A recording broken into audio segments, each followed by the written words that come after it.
1분석 45번째 식물 플랑크톤 계수법에 대해서 공부합니다. 식물 플랑크톤이 무엇이고 어떤 종류가 있는가를 잠깐 소개를 하면은, 식물 플랑크톤은 물에 떠 있는 단세포 생물, 광합성하는 단세포 생물들을 말하는 것이죠. 분류학적으로 보면은 그 파일럼으로 나눠보자면은 식물 플랑크톤으로 출현하는 종류가 한 20가지 정도 됩니다. 그런데 담수에서 흔히 나타나는 종류는 이 5가지 정도로 정리할 수 있습니다. 남세균이 이제 가장 중요하죠. 남세균, 사이아노박테리아라고 하고, 원래 학술명은 남세균인데 지금 환경부에서 남조류라고 그대로 부르고 있습니다. 남조류는 원래 옛날 이름이에요. 영어 이름도 블루그린 LG라고 하는 것이 옛날 이름이고, 요즘 이름은 사이아노박테리아입니다. 여기 LG라는 말하고 박테리아라고 하는 말은 그 생물의 분류로 보면은 LG는 어떻게 정리를 했느냐면은 진핵생물을 LG라고 부르고 원핵생물은 전부 박테리아로 부르자, 이렇게 정했습니다. 그래서 한 1990년대 말 정도에 미국 책들은 전부 블루그린 LG에서 사이아노박테리아라는 용어로 다 바꿨어요. 그런데 일본에서는 아직도 남조류라는 용어를 그대로 사용합니다. 전통적으로 사용하던 용어를 그대로 사용해요. 그러다 보니까 우리나라도 일본의 관습을 따라서 남조류라는 용어를 사용하고, 환경부에서도 기준을 만들 때 남세균이라고 안 하고 남조류라고 부르고 있습니다. 그 다음, 사실 양쪽으로 제일 많은 게 규조류죠. 다이아톰스라고 하는. 그 다음에 녹조류, 그린 엘지, 마편모조류는 다이노플라젤레이트, 그 다음에 황갈조류, 크라이소파이트, 이런 종류들이 있습니다. 지금 여기 영어로 쓴 것들은 전부 복수형으로 되어 있죠. 다이아톰스 S가 붙어 있고, LG도 그 단수형은 L가고, 복수형은 LG 또는 LG라고 E가 하나 더 붙는 겁니다. 이렇게 복수형으로 쓴 것은 이게 영어 문법을 따른 거예요. 영어 문법을 따르는 그 생물의 커먼 네임이죠. 커먼 네임. 학술명은 scientific name이라고 하는데, scientific name은 그 라틴어 문법을 따릅니다. 그래서 대문자로 시작하고 끝이 A로 끝나고, 이런 그 스펠의 차이가 있습니다.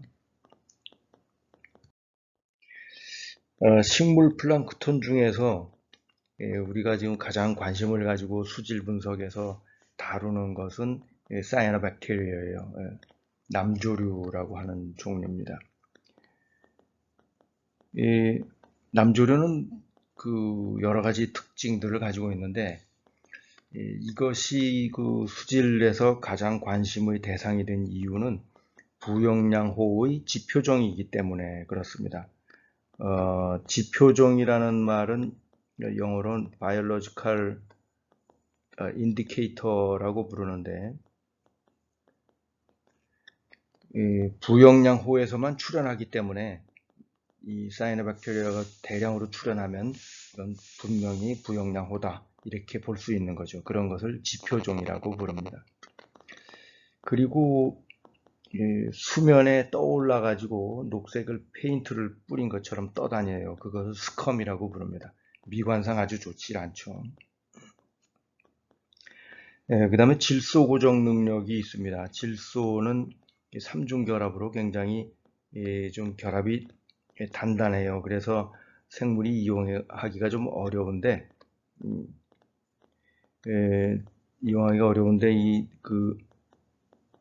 남조류는 이걸 암모니아로 만드는 그런 능력을 가지고 있습니다. 그 다음에 점액질 쉬스로 둘러싸여 있다고 되어 있는데, 이게 뭐냐면 세포가 이렇게 있으면 그 겉을 거의 투명한 밀도가 낮은 점액질이 싸고 있습니다. 이게 어떤 의미를 가지느냐면 정수장에서 샌드 필터를 막아가지고 정수를 방해하는 그런 조류다 하는 거죠. 그 다음에 기낭, 가스 베지클이라는 것을 가지고 있습니다. 그 세포 안에 이런 그 튜브 모양의 구조물이 생깁니다. 그리고 이 안에 공기를 채워 넣습니다. 그러면 세포의 그 비중이 작아져서 물 위로 떠오르는 거죠. 떠오르면은 수면에서 빛을 많이 받을 수가 있습니다. 빛을 독점하는 그런 생태학적 이점을 가지고 있습니다. 사이노백테리아를 관심을 가지고 보는 가장 큰 이유는 독소를 생성한다는 것과 냄새를 발생시킨다는 이 두 가지입니다. 사이노백테리아가 만드는 독소는 여러 가지가 있는데 제일 많은 게 간독이에요. 헤파토톡신이라고 하는데 헤파토는 간이라는 뜻입니다. 그 독소가 몇 종류가 있는데 그 중에서 제일 대표적인 것이 마이크로시스틴이라는 독소입니다. 이게 제일 양적으로도 많고 마이크로시스틴 중에도 또 종류가 여러 종류가 있어요. 근데 이 독소는 간을 파괴시키고 간암을 유발하는 그런 물질입니다. 그래서 사람의 간도 공격을 하고 물고기의 간도 오그라들어 가지고 나중에 물고기가 죽게 하는 원인이 되고 그럽니다. 이 마이크로시스틴이라는 종류는 그 마이크로시스티스에서 발견이 됐기 때문에 마이크로시스틴이라는 그 이름을 붙인 겁니다.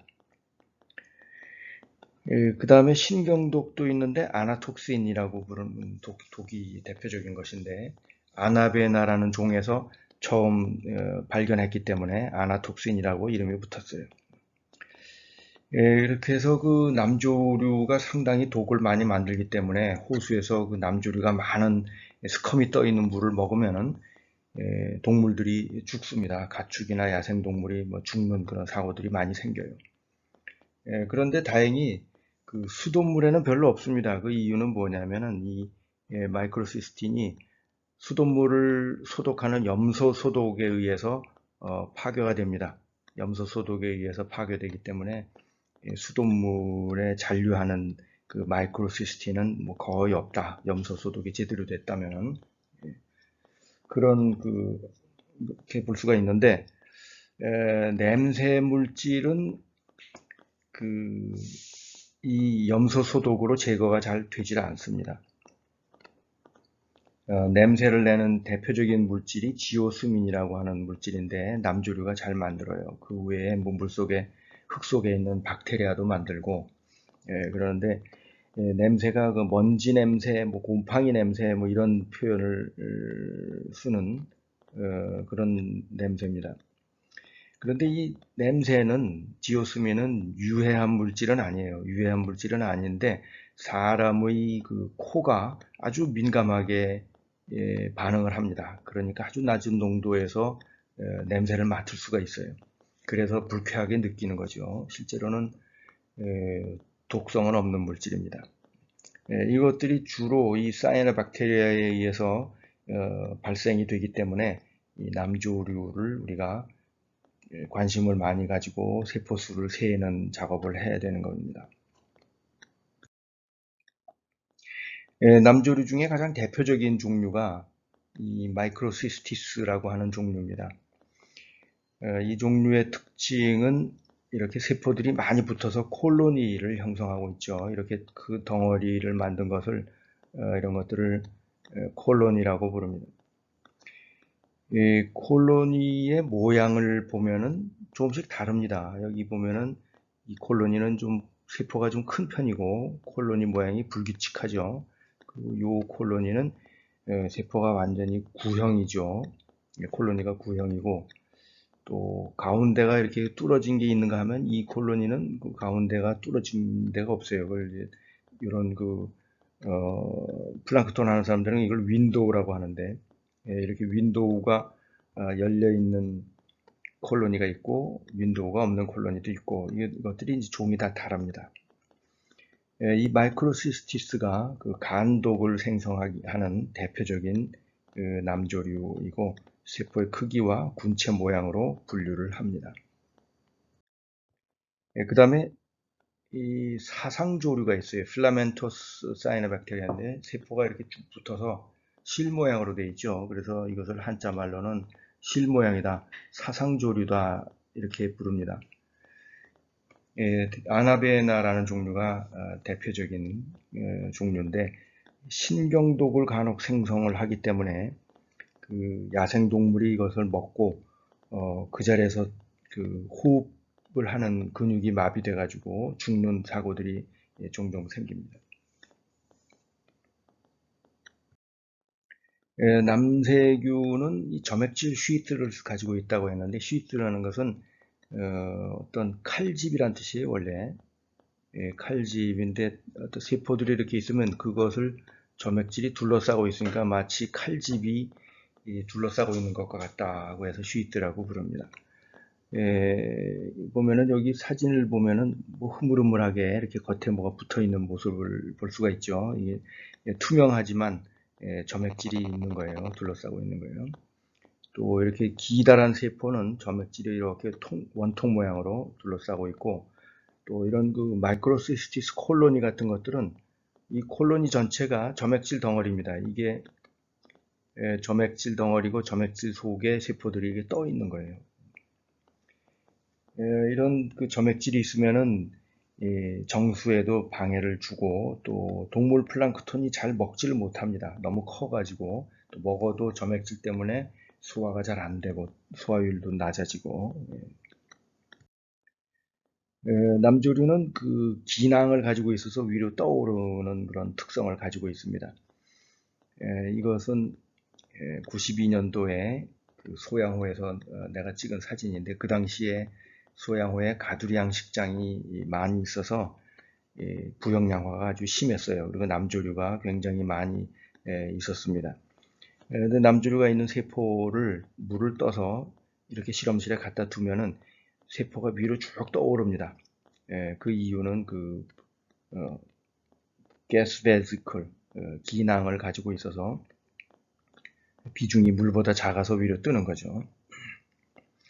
그리고 수면에서 보면은 이런 스컴이 뜹니다. 이렇게 초록색으로 뭔가 이렇게 떠 있는 걸 이걸 스컴이라고 부르는데 수면에 떠 있으니까 바람에 밀려 다닙니다. 그래서 바람이 이렇게 불면은 바람이 불어가는 쪽으로 세포가 많이 몰려가요. 그래서 호수에서 바람이 불어가는 쪽과 불어오는 쪽을 조사를 해보면은 이 남조류의 수면의 스컴은 완전히 차이가 많이 납니다.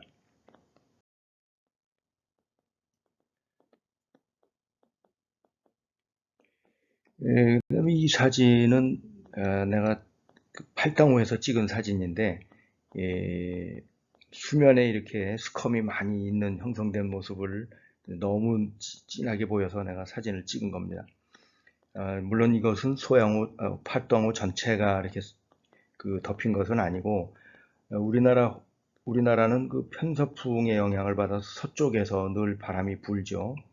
그러다 보니까 이 동쪽에 후미진 곳에 있으면은 이런 데 가장자리에 남조류 세포가 계속 밀려와 가지고 동쪽 편에 쌓입니다. 그러면 이제 이런 스컴이 만들어지는 거죠.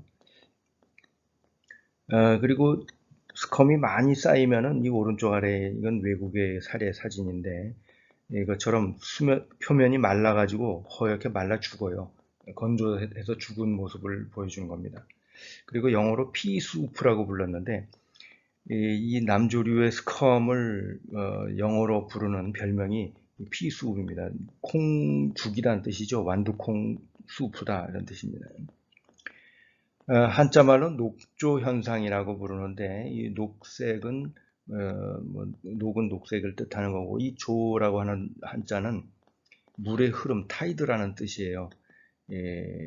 바다에 보면은 적조 현상이라는 것이 있습니다.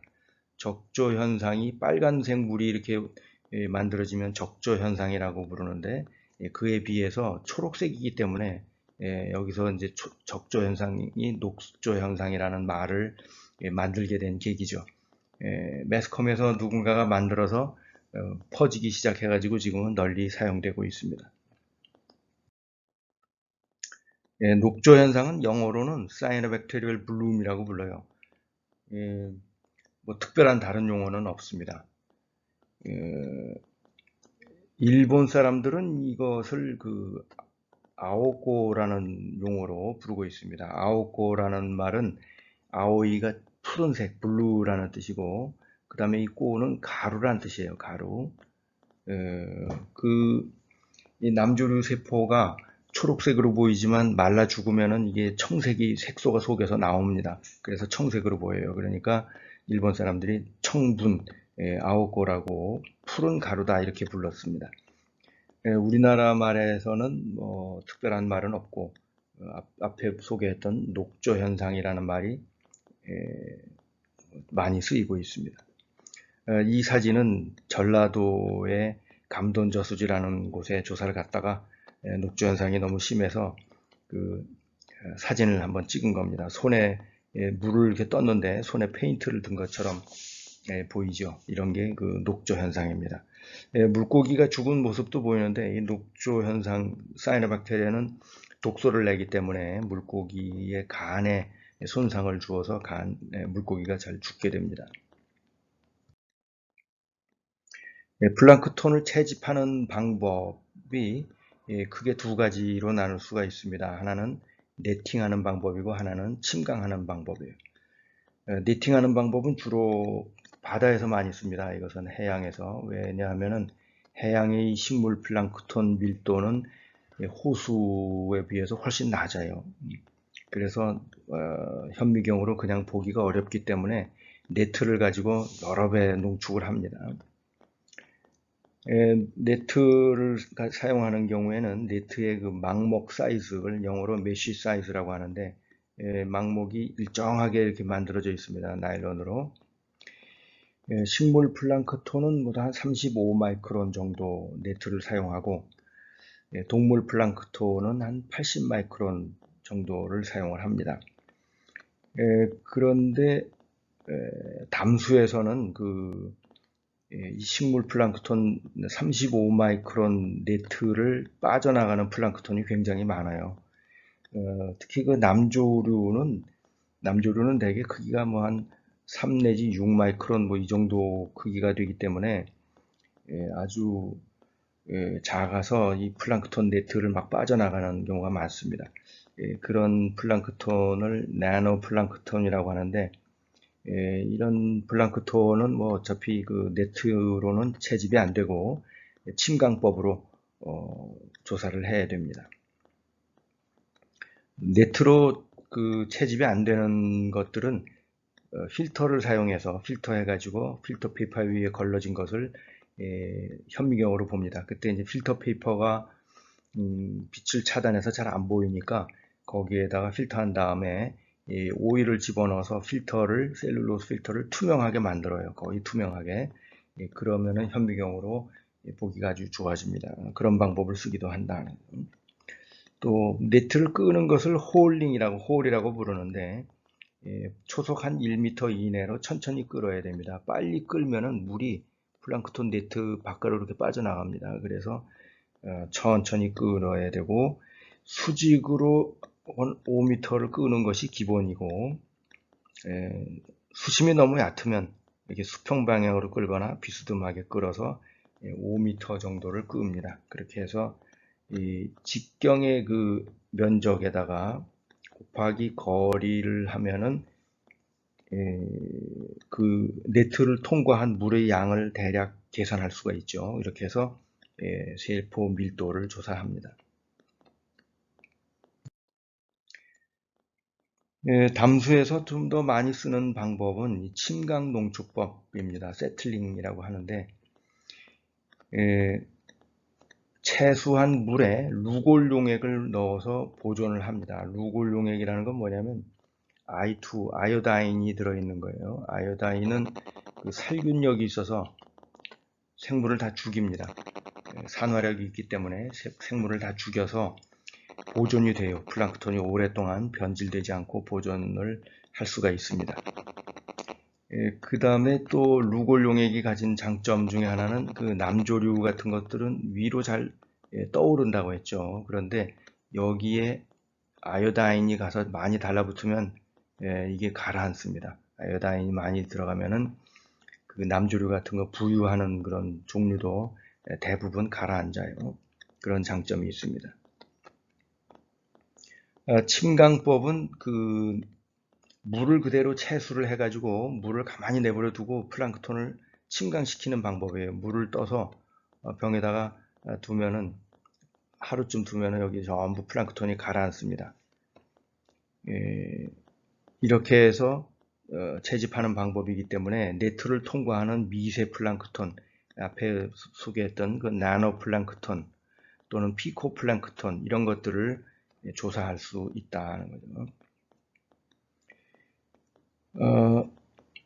그 밀도가 낮은 경우에는 이것을 더 농축을 합니다. 밀도가 높은 경우에는 농축을 안 해도 되는데 밀도가 낮은 경우에는 농축을 하는데 어떻게 하느냐면 시료를 이렇게 침강시킨 다음에 그 사이펀을 이용해서 상징액을 버립니다. 예를 들어서 사이펀은 보통 이렇게 U자형으로 만들어줘요. 이렇게 U자형으로 만들어서 이렇게 방울방울 떨어지게 합니다. 그러니까 천천히 빨리 뽑아내지 말고 천천히 방울방울 떨어지게 뽑아내면은 이 플랑크톤이 재부유하지 않고 고요하게 유지되면서 물을 위에 있는 물을 버릴 수가 있습니다. 그래서 예를 들어서 전체가 500ml였는데 이 남은 물의 양을 재보니까 100ml다. 보통 무게를 잽니다. 재서 대략 측정을 하는데 100ml로 농축이 됐다고 하면 이거는 5배 농축이 된 거죠. 이런 방법으로 농축 배율을 계산합니다. 부영양호의 경우 그러니까 뭐 남조류가 막 번성해서 스컴이 막 떠 있는 그런 정도라면은 이렇게 농축을 할 필요가 없습니다. 그러지 않아도 농도가 높기 때문에. 플랑크톤을 계수하는 방법입니다. 플랑크톤을 기본적으로 현미경을 보면서 종별로 계수하는 것이 원칙입니다. 종별로 계수하는 것이 왜 큰 그 장점이 있느냐면 종별로 어떤 종은 독소를 내는 종이 있고 또 냄새를 내는 종도 따로 있고 그래요. 그래서 그 냄새를 내는 종이 많이 번성을 시작을 했는지 또 독소를 내는 종이 번성을 시작을 했는지 이런 것들이 그 정수장에서 물을 관리할 때 아주 중요한 정보가 됩니다. 그래서 종을 같이 보면서 계수한다고 하는 것이 큰 장점인데 현미경으로 보면서 종을 감별하려고 하면은 오랜 시간 그 숙련이 필요합니다. 또 숙련도에 따라서 데이터가 많이 차이가 나요. 그래서 그 숙련된 그 전문가가 필요하다는 그런 단점이 있습니다. 종을 구분하기가 어려우면은 속 단위까지는 뭐 쉬우니까 속 단위까지 동정을 합니다.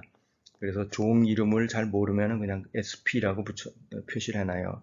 그러니까 예를 들어서 마이크로시스티스가 있는데 콜로니가 깨지면은 이 종을 구분하기가 좀 어렵습니다. 그래서 잘 모르겠으면은 그냥 조그만 이렇게 마이크로시스티스 형태의 세포들이 있다. 그러면 그냥 SP 이렇게 씁니다. 이게 속명이고 이건 종명이죠. 종명은 잘 모른다 이런 뜻입니다. 그 계수를 할 때는 시료당 한 300셀 이상은 조사를 해야 돼요. 그래야 1ml로 환산을 해가지고 하는데 300셀이 안 되면은 통계적으로 오차가 좀 커지게 됩니다. 그래서 통계적 유의성을 위해서 적어도 한 300셀 이상은 조사를 하라고 보통 말을 합니다.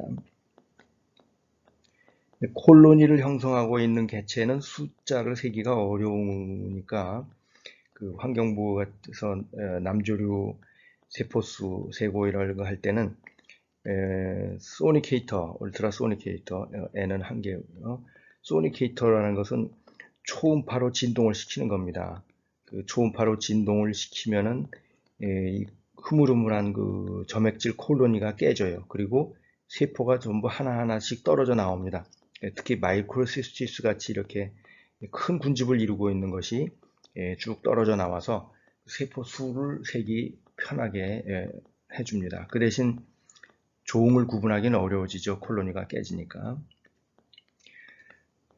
기계를 사용하는 방법도 있습니다. 플로우 사이토미터라는 것이 요즘 많이 사용되는데, 이 사이토라는 말은 세포라는 뜻이에요. 사이토. 세포를 숫자를 세는 그런 기계인데, 플로우라는 것은 연속 흐름, 연속 흐름으로 물을 통과시키면서 샌다 이런 뜻이죠. 이 기계를 보면은 가느다란 관으로 시료를 통과시킵니다. 그러면 이렇게 이제 샘플이 지나가는데 여기서 레이저 빔을 쏘아줘요. 레이저 빔을 쏘아주면은 이 세포가 지나가는 동안은 레이저 빔이 가려집니다. 빛이 가려집니다. 그래서 이게 지나가는 동안 그 시간을 재요. 그래서 이 지나가는 시간을 가지고 시간이 결국은 이제 길이가 되는 거죠. 길이가 되고 또 하나하나 개수도 셀 수가 있습니다. 이건 불과 뭐 1분 이내에 수천 개의 셀을 기계가 우르륵 잴 수가 있으니까 아주 효율적인 기계입니다. 또 요즘은 여기다가 형광장치를 붙여가지고 클로로필과 사이노박테리아가 가지고 있는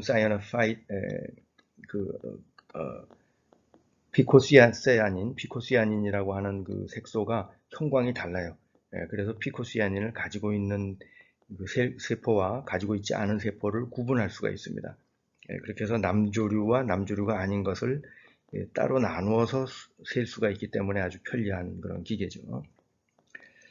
그 다음에 이미지 애널라이저를 사용해서 세는 방법도 있는데 이건 뭐냐면 그 현미경으로 보면서 이제 영상을 컴퓨터로 분석을 하는 거예요. 예를 들어서 뭐 세포의 모양이 이런 식으로 됐다 또는 뭐 별 모양이다 그러면은 이제 그 모양을 보고 대략 동정을 하는 겁니다. 크기와 모양을 보고 영상 분석으로 통해서 대략 그 동정을 하는 거예요. 뭐 정확하지는 않지만 모양이 특이한 것 이런 것들은 어느 정도 이제 감정이 가능하죠. 세포 수를 세는 계수하는 데 사용하는 도구가 있습니다. 계수기라고 보통 부르는데 영어로는 counting chamber라고 부릅니다. 계수기라고 번역을 하는데 제일 많이 사용하는 것이 세지윅 래프터 카운팅 챔버예요. 이것은 어떻게 만들어져 있느냐면 이런 그 슬라이드 유리 위에 플라스틱으로 한 높이 1mm 되는 테두리가 붙여져 있습니다. 그리고 여기 위에 이제 슬라이드 커버 글라스를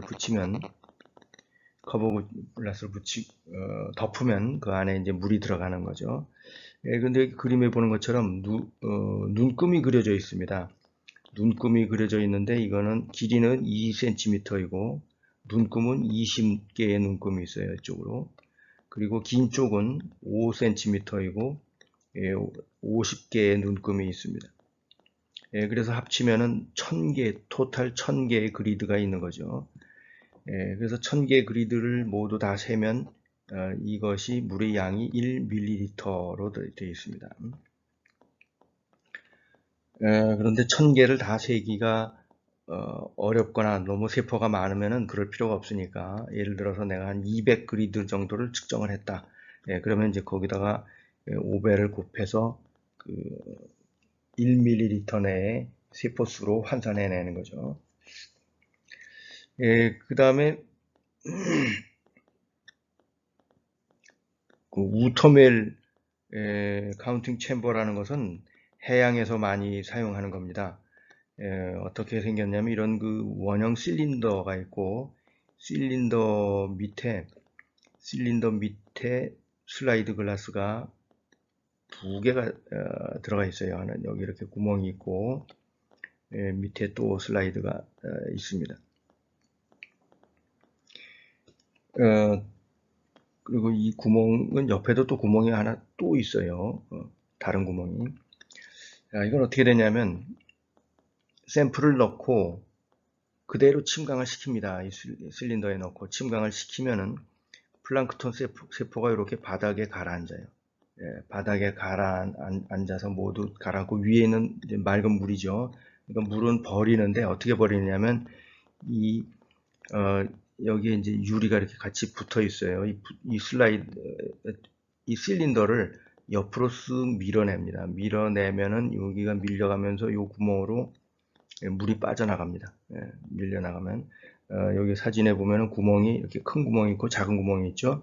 큰 구멍이 있는 데는 실린더가 들어가서 거기서 세워져서 침강을 시키는 그런 그 챔버 역할을 하는 것이고, 작은 구멍은 옆으로 이렇게 쓱 밀었을 때 물이 그리로 빠져서 나가도록 물을 버리는 구멍입니다. 그러면 물만 버리고 플랑크톤은 전부 이렇게 바닥에 붙어 있죠. 그 다음에 이 바닥은 아주 얇은 유리로 되어 있어요. 얇은 유리로 되어 있고, 샘플이 바닥에 붙어 있으니까 이걸 어떻게 보느냐면 현미경의 렌즈가 아래쪽에 있습니다. 아래쪽에 있어서 이것을 뭐라고 부르느냐면 inverted microscope라고 해요.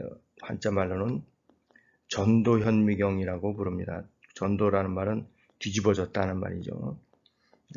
렌즈가 보통은 위에 있는데 이건 아래쪽에 있어서 가라앉은 그 플랑크톤들을 볼 수 있게 이렇게 되어 있습니다.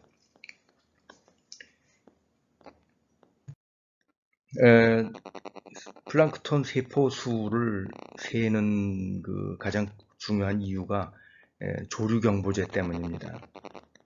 우리나라 조류경보제는 왜 만들어졌느냐면 그 남조류의 유해 남조류의 그 독소하고 냄새를 관리하기 위해서, 남조류가 많아지면은 이 독소와 냄새를 제거하기 위해서 정수장에다가 경보를 보내줍니다. 그럼 정수장에서는 조류를 제거하기 위해서 뭐 활성탄을 더 많이 준비를 한다든지, 활성탄을 넣고 정수를 한다든지, 그리고 고도정수라고 부르죠.